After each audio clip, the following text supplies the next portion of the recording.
think the business context behind making this choice of our mobile first strategy stemmed from what is the kind of organization that we want to be, and which is about creating an extraordinary customer-centric culture within the organization, and how do you make that learning as a way of life in the organization.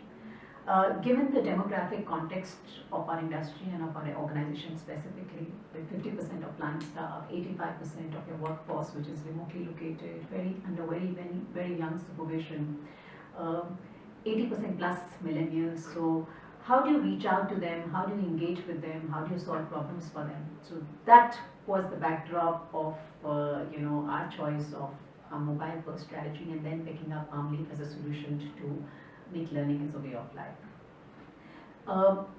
A long list of benefits and objectives that we had drawn out for ourselves, and to start with mobility, so having a solution which is on the go, which is anytime, anywhere available, and easy to run, Android, iOS accessible. Making the content and the learning imparting just a standard process, so how overnight you have all your 2000 staff accessibility to a course like a GDPR, for example.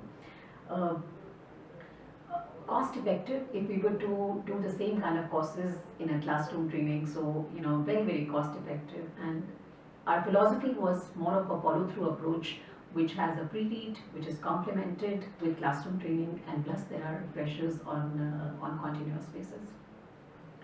There were three broad categories that we had categorized our learning curriculum into. One is on reinforcing culture and the values of the organization through caselets and feedback and evaluation,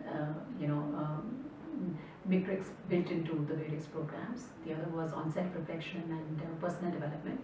And last but not the least was functional and product-related courses. So I think it became a fairly comprehensive solution, which has been very well received by the organization.